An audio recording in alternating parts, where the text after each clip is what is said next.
ಬಂಧುಗಳೇ ನಮಸ್ಕಾರ. ಇವತ್ತು ನಮ್ಮ ಕರ್ನಾಟಕ ರಾಷ್ಟ್ರ ಸಮಿತಿ ಪಕ್ಷದಿಂದ ಮೈಸೂರು ನಗರ ಘಟಕದ ಯುವ ಅಧ್ಯಕ್ಷರು ಮತ್ತೆ ಪ್ರಧಾನ ಕಾರ್ಯದರ್ಶಿಗಳಾದಂತಹ ಹರೀಶ್ ರವರು ಮತ್ತೆ ಚಾಮರಾಜ ಕ್ಷೇತ್ರದ ಫರೀದ್ ರವರು ಮತ್ತೆ ಮುನವರ್ ರವರು ಮತ್ತೆ ರಂಗಸ್ವಾಮಿ ಅವರು ಎನ್ಆರ್ ಕ್ಷೇತ್ರ, ಆಮೇಲೆ ಕಾರ್ಯದರ್ಶಿಗಳಾದಂತಹ ಟಿ ರವಿ ಅವರು ಹಾಗೂ ನಮ್ಮ ರಾಜು ರವರು ಇವರೆಲ್ಲರ ಸಮ್ಮುಖದಲ್ಲಿ ಇವತ್ತು ಏನು ಕರ್ನಾಟಕದಲ್ಲಿ 2.5 ಲಕ್ಷ ಹುದ್ದೆ ಖಾಲಿ ಇದ್ದರೂ ಸಹ ಯಾವುದೇ ಸರ್ಕಾರಗಳು ಬಂದರೂ ಯುವಕರಿಗೆ ಕೆಲಸ ಕೊಡಲು ಮುಂದಾಗ್ತಾ ಇಲ್ಲ. ಆ ಒಂದು ವಿಚಾರವನ್ನ ಕರ್ನಾಟಕ ರಾಷ್ಟ್ರ ಸಮಿತಿ ಇಟ್ಕೊಂಡು ಇಡೀ ಕರ್ನಾಟಕ ರಾಜ್ಯದಲ್ಲಿ ಯಾರು ವಿದ್ಯಾವಂತ ಡಿಗ್ರಿ ಕಾಲೇಜ್ ವ್ಯಾಸಂಗ ಮಾಡ್ತಾ ಇರುವಂತಹ ವಿದ್ಯಾವಂತರನ್ನ ಮಾತಾಡಿಸಿ ಅವ್ರ ಹತ್ರ ಸಹಿ ಸಂಗ್ರಹವನ್ನ ಮಾಡಬೇಕು. ಸಹಿಯನ್ನ ಸಂಗ್ರಹಿಸಿ ನಾವು 1 ಲಕ್ಷ ಸಹಿಯನ್ನ ನಮ್ಮ ರಾಜ್ಯಪಾಲರಿಗೆ ಮತ್ತೆ ನಮ್ಮ ಗೌರವಾನ್ವಿತ ಮುಖ್ಯಮಂತ್ರಿಗಳಿಗೆ ನಾವು ಇದನ್ನ ಕೊಡಬೇಕು ಅಂತೇಳಿ ಇವತ್ತು ಸಹಿ ಅಭಿಯಾನವನ್ನ ನಾವು ಇವತ್ತು ಮೈಸೂರು ನಗರದ ಹೃದಯ ಭಾಗದಲ್ಲಿರುವಂತಹ ನಮ್ಮ ಜಗನ್ಮೋಹನ ಅರಮನೆಗೆ ಹೋಗುವ ರಸ್ತೆಯಲ್ಲಿ ನಾವು ಇವತ್ತು ಇಲ್ಲಿಂದನೇ ನಾವು ಚಾಲನೆಯನ್ನ ಕೊಡ್ತಾ ಇದ್ದೇವೆ. ಹಾಗಾಗಿ ಇನ್ನುಳಿದಿದ್ದನ್ನ ನಮ್ಮ ಪ್ರಧಾನ ಕಾರ್ಯದರ್ಶಿಗಳು ಹರೀಶ್ ರವರು ಮಾತಾಡ್ತಾರೆ. ಪ್ರಧಾನ ಕಾರ್ಯದರ್ಶಿ ನಂದಾಯ್ತು.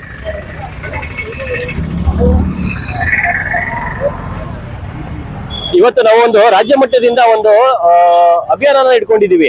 ಕಾರಣ ಏನಂತಂದ್ರೆ ಸಹಿ ಸಂಗ್ರಹಣೆ, ನಮ್ಮ ಒಂದು ವಿದ್ಯಾರ್ಥಿಗಳ ಭವಿಷ್ಯಕ್ಕೋಸ್ಕರ ನಾವು ಸಹಿ ಸಂಗ್ರಹಣೆ ಮಾಡಬೇಕು ಅನ್ನೋ ಒಂದು ನಿಟ್ಟಿನಲ್ಲಿ ನಮ್ಮ ರಾಜ್ಯ ಸಮಿತಿಯಿಂದ ಒಂದು ಇದನ್ನ ಅಭಿಯಾನ ಇಟ್ಕೊಂಡಿದ್ದಾರೆ. ಹಂಗಾಗಿ ನಾವು ಜಿಲ್ಲಾ ಸಮಿತಿಯಿಂದ ಇದನ್ನ ನಾವು ಇವತ್ತು ಸ್ಟಾರ್ಟ್ ಮಾಡಿದೀವಿ. ಕಾರಣ ಏನು ಅಂತಂದ್ರೆ 2.5 ಲಕ್ಷ ಕೆಲಸದ ಅಭಾವ ಉಂಟಾಗಿದೆ. ಯಾರನ್ನೂ ಅವ್ರ ಕೆಲ್ಸಕ್ಕೆ ತಗೋತಾ ಇಲ್ಲ. ಅಂದ್ರೆ ಉದ್ಯೋಗದ ಅಭಾವ ಉಂಟು ಮಾಡಿರುವಂತ ರಾಜ್ಯ ಸರ್ಕಾರದ ಮೇಲೆ ನಾವು ಒತ್ತಡ ಹೇರಿ ದಯವಿಟ್ಟು ಇದನ್ನ ಎಲ್ಲಾ ಆಕಾಂಕ್ಷಿಗಳಿಗೆ ಅಂದ್ರೆ ಎಲ್ಲಾ ವಿದ್ಯಾರ್ಥಿಗಳಿಗೆ ಅವ್ರದ್ದು ಎಜುಕೇಶನ್ ಮುಗಿದ್ಮೇಲೆ, ಅವ್ರ ವಿದ್ಯಾಭ್ಯಾಸ ಮುಗಿದ್ಮೇಲೆ ಅವ್ರಿಗೆ ಕೆಲಸ ಸಿಗೋ ತರ ಆಗ್ಬೇಕು, ಕೆಲ್ಸಕ್ಕೆ ತಗೋಬೇಕು.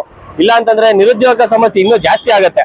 ಮೊದಲನೇ ವಿಚಾರ. ಎರಡನೇ ವಿಚಾರ ಬಂದು ನೀವು ನ್ಯೂಸ್ ಅಲ್ಲಿ ನೋಡ್ತಾ ಇದ್ದೀರಾ, ನೀಟ್ ಮತ್ತೆ KS ಎಕ್ಸಾಮ್ ಅಲ್ಲಿ ಅಕ್ರಮ ಎಲ್ಲ ನಡೆದು ಅಂದ್ರೆ ಪೇಪರ್ ಲೀಕ್ ಆಗಿ ಎಷ್ಟೋ ಜನ ಭವಿಷ್ಯನೇ ಅತಂತ್ರ ಕುಂತಿದೆ. ಹಂಗಾಗಿ ದಯವಿಟ್ಟು ಇದ್ರ ಬಗ್ಗೆ ಸರ್ಕಾರ ಸಮಗ್ರ ತನಿಖೆ ಮಾಡಬೇಕು. ಮತ್ತೆ ಆ ಅಕ್ರಮ ಯಾರು ಮಾಡಿದಾರೆ ಅವ್ರಿಗೆ ತಕ್ಕ ಸಾಕ್ಷಿ ಆಗ್ಬೇಕು, ಅವ್ರನ್ನ ಜೈಲಿಗೆ ಹಾಕ್ಬೇಕು ಅನ್ನೋ ಒಂದು ಹೋರಾಟನ ಮಾಡ್ಕೊಂಡು ಇಲ್ಲಿ 1 ಲಕ್ಷ ವಿದ್ಯಾರ್ಥಿಗಳ ಸಹಿನ ಸಂಗ್ರಹಣೆ ಮಾಡಿ ನಾವು ರಾಜ್ಯಪಾಲರಿಗೆ ಹಾಗೂ ಮುಖ್ಯಮಂತ್ರಿಗಳಿಗೆ ಅಂದ್ರೆ ಸರ್ಕಾರಕ್ಕೆ ನಾವು ಮುಟ್ಸುವಂತ ಕಾರ್ಯನ ಮಾಡ್ತಾ ಇದೀವಿ. ದಯವಿಟ್ಟು ಇದರಲ್ಲಿ ಎಲ್ಲಾರು ಪಾಲ್ಗೊಳ್ಳಿ ಮತ್ತೆ ಇದನ್ನ ಯಶಸ್ವಿ ಮಾಡ್ಬೇಕು ಅಂತ ಕೇಳ್ಕೊತೀನಿ ದಯವಿಟ್ಟು. Thank you. ಬನ್ನಿ ಸರ್, ಮಾತಾಡಿ. ಬಂಧುಗಳೇ ನಮಸ್ಕಾರ. ಇವತ್ತೇನು ನಾವು ಅಭಿಯಾನ ಮಾಡ್ತಿರೋದು ಕಾಲೇಜ್ ಸ್ಟೂಡೆಂಟ್ಗಳಿಗೆ ನಾವು ಅರಿವು ಮೂಡಿಸೋದಂತ ಮಾಡ್ತಿರೋದು. ಕಾಲೇಜ್ ಸ್ಟೂಡೆಂಟ್ಗಳಿಗೆ ಏನ್ ಅನ್ಯಾಯ ನಡೀತಿದೆ ಅದನ್ನ ಅವರೇ ನಮ್ ಜೊತೆ ಕೈ ಜೋಡಿಸಿದ್ರೆ ಅವರೇ ಪ್ರಶ್ನೆ ಮಾಡುವಂತ ದಿನಗಳು ಬರುತ್ತೆ. ಏನೇ ಆದ್ರೂ ಅನ್ಯಾಯ ಅವರೇ ಪ್ರಶ್ನೆ ಮಾಡ್ಬೋದು.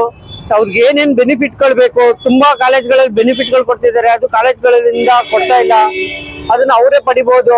ಆತರ ನಾವು ಅಭಿಯಾನ ಮಾಡ್ತಿದೀವಿ. ಎಲ್ರಿಗೂ ನಮಸ್ಕಾರ.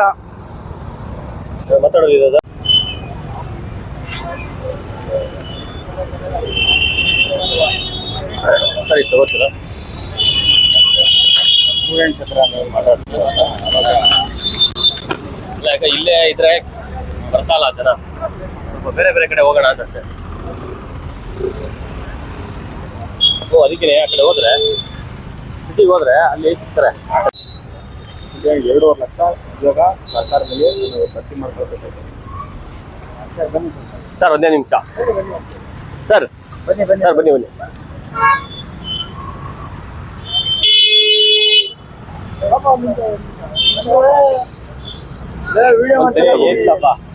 ವಿಡಿಯೋ ಏನಿಲ್ಲ ಸರ್, ವಿಡಿಯೋ ಏನಿಲ್ಲ ಸರ್. ಸರ್ ಏನಿಲ್ಲ ಸರ್, ಇದು ಏನ್ ಮಾಡ್ತಿರೋದು ಅಂತಂದ್ರೆ ಸರ್, ನಮ್ಮ KRS ಪಕ್ಷ ಕೇಳಿದ್ರೆ ನೋಡಿದಿರಲ್ವಾ, ಇದೆಲ್ಲ ಇಲ್ಲಿ ಉದ್ಯೋಗ ಖಾಲಿ ಇದೆ, 2.5 ಲಕ್ಷ ಖಾಲಿ ಇದೆ. ಆದ್ರೆ ಗೌರ್ಮೆಂಟ್ ಅವ್ರು ತಗೋತಾ ಇಲ್ಲ. ಏನಕ್ಕೆ ಅಂದ್ರೆ ಫ್ರೀ ಅಂತ ಹೇಳಿ ಮಾಡ್ಬಿಟ್ಟು ಯಾರನ್ನೂ ತಗೊಳಕ್ ಆಗ್ತಾ ಇಲ್ಲ. ಗೌರ್ಮೆಂಟ್ ಅಲ್ಲಿ ದುಡ್ಡಿಲ್ಲ. ಆ ಒಂದು ಉದ್ದೇಶಕ್ಕೆ ಆಯ್ತು ಸರ್, ಏನು ಮಾಡ್ತಿಲ್ಲ. ಆ ಒಂದು ಉದ್ದೇಶಕ್ಕೆ ನಾವೇನ್ ಮಾಡ್ತಾ ಇದೀವಿ, ನಿಮ್ಮ ಸ್ಟೂಡೆಂಟ್ಸ್ ಹತ್ರ ಸಿಗ್ನೇಚರ್ ಹಾಕಿ ನಾವು ಗೌರ್ಮೆಂಟ್ಗೆ ಪಿಟಿಷನ್ ಕೊಡಕ್ಕೆ, ಆ ಉದ್ದೇಶಕ್ಕೆ ಅಷ್ಟೇ. ನಿಮ್ದು ಏನಿಲ್ಲ, ನಿಮ್ದು ಹೆಸರು ಮತ್ತೆ ಇಲ್ಲೇ ತಗೊಳ್ಳಿ ನೋಡಿ, ಇಲ್ಲಿ ಹಾಕ್ಸಿದೀವಲ್ಲ ಈ ತರ ನಿಮ್ಮ ಹೆಸರು ಬರೆದ್ಬಿಟ್ಟು ನಿಮ್ಮ ಸಿಗ್ನೇಚರ್ ಹಾಕಿ ಸರ್, ಅಷ್ಟೇ, ಇನ್ನೇನಿಲ್ಲ ಬೇರೆ.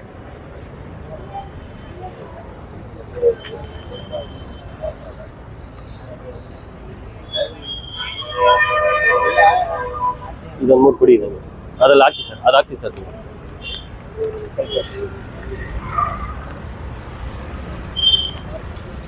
ಏನಿದೆ ಅದು ಸರ್? ನಿಮ್ಮ ಹೆಸರು ಮತ್ತೆ ಒಂದು ನಿಮ್ಮ ಸಿಗ್ನೇಚರ್ ಹಾಕಿ ಸರ್, ಅಷ್ಟೇ, ಇನ್ನೇನಿಲ್ಲ. ಬೇಕು ಗೇಮಲ್ಲಿ ಬಿಸಿ ಇದ್ದಾರೆ. ಇರ್ಲಿ ತೊಂದರೆ ಇಲ್ಲ ಸರ್. ಗೊತ್ತಾಯ್ತಲ್ಲ ಉದ್ದೇಶ ಸರ್? ಏನಿಲ್ಲ, ಗೌರ್ಮೆಂಟ್ಗೆ ನಾವು ಪಿಟಿಷನ್ ಕೊಡ್ತಾ ಇದ್ದೀವಿ. ಎಲ್ಲಾ ಒಂದು ವಿದ್ಯಾರ್ಥಿಗಳಿಂದ 1 ಲಕ್ಷ ಸೈನಸ್ ನಾವು ಕಲೆಕ್ಟ್ ಮಾಡಿ ಗೌರ್ಮೆಂಟ್ಗೆ ಪಿಟಿಷನ್ ಕೊಡ್ತಾ ಇದೀವಿ. ನಮ್ಮ ಕರ್ನಾಟಕ ರಾಷ್ಟ್ರ ಸಮಿತಿ ಪಕ್ಷ ಅಂತ ಕೇಳಿದಿರಲ್ವಾ ಸರ್? ನೋಡಿದಿರಲ್ವಾ ನಮ್ಮ ಟಿ ಶರ್ಟ್ ಎಲ್ಲ ಹಾಕೊಂಡು ಏನೇನು ಹೋರಾಟಗಳು ನಾವು ಮಾಡ್ತಿದೀವಿ ಅಂತ. ಸೊ ನಾವೇನಕ್ಕೆ ಮಾಡ್ತಿರೋ ಉದ್ದೇಶ ಏನಂದ್ರೆ ಸರ್, ಪ್ರತಿಯೊಬ್ಬರಿಗೂ ಒಂದು ನ್ಯಾಯ ಸಿಗ್ಲಿ ಅಂತ. ಸರ್ ನೀವು ಮುಗಿಸಿದ್ರೆ ಎಜುಕೇಶನ್ ಮುಗಿದ್ಮೇಲೆ ಕೆಲಸ ಮಾಡಿದ್ರೆ ಏನ್ ಪ್ರಯೋಜನ? ತಗೊಂಡ್ರೆ ತಾನೇ ಗೌರ್ಮೆಂಟ್ ಅವರು. ಆ ಒಂದು ಉದ್ದೇಶಕ್ಕೆ ನಾವು ಬಸ್ ನಿಮ್ ಸಿಗ್ನೇಚರ್, ನಿಮ್ಮ ಹೆಸರು ಅಷ್ಟೇ, ಬೇರೆ ಏನಿಲ್ಲ. ಅದು 1 ಲಕ್ಷ ಸಿಗ್ನೇಚರ್ ನಾವು ಹಾಕ್ಬಿಟ್ಟು ಕೊಟ್ಟಾಗ ಅದಕ್ಕೊಂದು ವ್ಯಾಲ್ಯೂ ಇರುತ್ತೆ ಅಂತ ಸರ್. ಕರೆಕ್ಟ್ ಅಲ್ವಾ? ಗೌರ್ಮೆಂಟ್ ಅವ್ರಿಗೆ ಬರೀ ಒಬ್ರು ಇಬ್ರು ಕೇಳೋದಕ್ಕೆ, ಒಂದು 50 ಜನ ಕೇಳೋದಕ್ಕೂ ಅದೊಂದು ವೇಟೇಜ್ ಇದೆ ಅಲ್ಲ, ಆ ಒಂದು ಉದ್ದೇಶಕ್ಕೆ ನಾವು ಮಾಡ್ತಿರೋ ಅಷ್ಟೇ, ಬೇರೆ ಏನಿಲ್ಲ.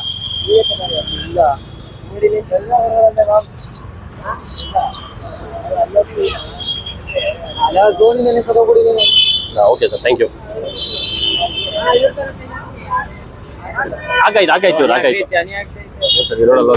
ನನ್ನ ಸಿಗ್ನೇಚರ್ ಹಾಕಿ ಸರ್, ಅಷ್ಟೇ, ಬೇರೆ ಇನ್ನೇನಿಲ್ಲ. ಏನಾದ್ರು ಮಾಡೋಣ ಅಂತ ಒಳ್ಳೇದಾಗಲ್ಲ. ಅಷ್ಟೇ ಸರ್. ನಾವು ಅದೇ ಯಾಕಂದ್ರೆ ಸರ್ ಇಲ್ಲಿ ನಾವು ಬರೀ 2-3 ಜನ ಕೇಳೋದ್ರಿಂದ ಏನು ಪ್ರಯೋಜನ ಆಗಲ್ಲ. ಸೂಪರ್ ಸರ್, ಅದಕ್ಕೆ ಸರ್, ಅದಕ್ಕೋಸ್ಕರನೇ ನಿಮ್ಮ ಫೋನ್ ನಂಬರ್ ಬರ್ಬಿಡಿ ಸರ್. ಇಲ್ಲ ಸರ್, ಮಾತಾಡಿ, ತಪ್ಪೇನಿಲ್ಲ. ನೀವು ಒಳ್ಳೆ ಐಡಿಯಾ ಇದೆ. ಆಯ್ತು ಬಿಡಿ, ಫೋರ್ಸ್ ಮಾಡೋದು ಬೇಡ ಬಿಡಿ.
ನೀಟ್ ಎಕ್ಸಾಮಲ್ಲಿ ಅಕ್ರಮ ಆಗಿ ಪೇಪರ್ ಲೀಕ್ ಆಗಿ 3-4 ಜನ ಸೂಸೈಡ್ ಆದರು. ಸೊ ಆ ಒಂದು ಉದ್ದೇಶಕ್ಕೆ ಅದನ್ನು ನೀಟಾಗಿ ಅವರು ಮತ್ತೆ KS ನಮ್ಮಲ್ಲಿ ಮಾಡೋಂಥ KS ಎಕ್ಸಾಮು ಇವತ್ತು 6 ವರ್ಷಗಳು 5 ವರ್ಷಗಳು ನಡೆದಿರೋಂಥ ಎಕ್ಸಾಮಲ್ಲಿ ಅಕ್ರಮ ಆಗಿ ಮತ್ತೆ ಇವತ್ತು ತಗೊಂಡಿಲ್ಲ. ಇವತ್ತು ಅವರಿಗೆ ಫೈಟ್ ಮಾಡ್ತಾನೆ ಇದ್ದಾರೆ. ನೀವು ನೋಡ್ತಿರ್ತಾರೆ, ಇನ್ನೂ ಪ್ರೊಟೆಸ್ಟ್ ಮಾಡ್ತಾನೆ ಇದ್ದಾರೆ ಇವತ್ತು DC ಆಫೀಸಿಂದ ಬಿಟ್ಕೊಂಡು. ಆ ಒಂದು ಉದ್ದೇಶಕ್ಕೆ ಸರ್ ನಾವು ನಮ್ಮ ಪಕ್ಷದಿಂದ ಏನು ಮಾಡ್ತಿದ್ದೀವಿ ಅಂದರೆ 1 ಲಕ್ಷ ಜನದ್ದು ಅಂದರೆ ಸ್ಟೂಡೆಂಟ್ಸು ಸಹಿ ಮಾಡಿಕೊಂಡು ನಾವು ಅದನ್ನು ಅವರು ಗೌರ್ಮೆಂಟ್ಗೆ ನಾವು ತಲುಪಿಸ್ತೀವಿ. ಆ ಒಂದು ಉದ್ದೇಶಕ್ಕೆ ಸರ್ ನೀವು ಬರೀ ಹೆಸರು ಮತ್ತು ಒಂದು ಸಿಗ್ನೇಚರ್ ಬೇಕು ಸರ್.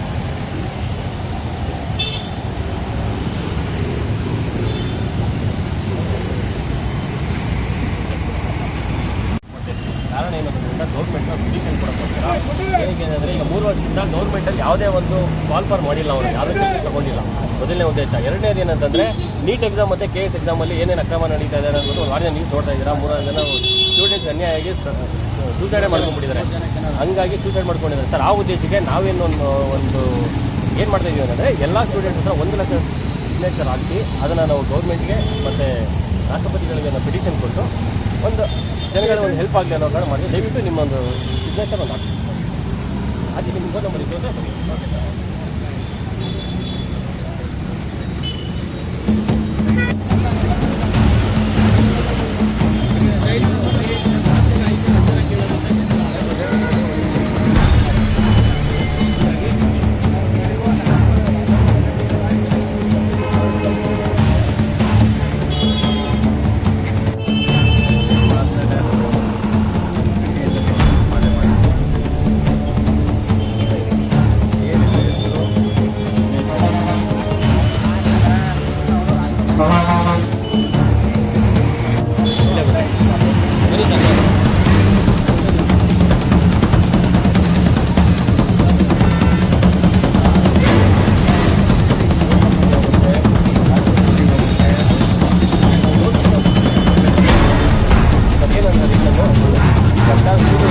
ಕಾಲಿರುವ ನೇಮಕಾತಿಯನ್ನು ಮಾಡಿದ ಕಾರಣ ಏನಂದರೆ ಎಲ್ಲ ಫ್ರೀಯಾಗಿ ಕೊಟ್ಟಿದ್ದಾರೆ. 3 ವರ್ಷದಿಂದ ಗೊತ್ತಲ್ಲ ನಿಮಗೆ, ಜ್ಯೋತಿ ಅಂತೇಳಿ ಎಲ್ಲ ಕೊಟ್ಟು. ಎರಡನೇ ವಿಚಾರ ಅಂದರೆ ಮೇನಾಗಿ KS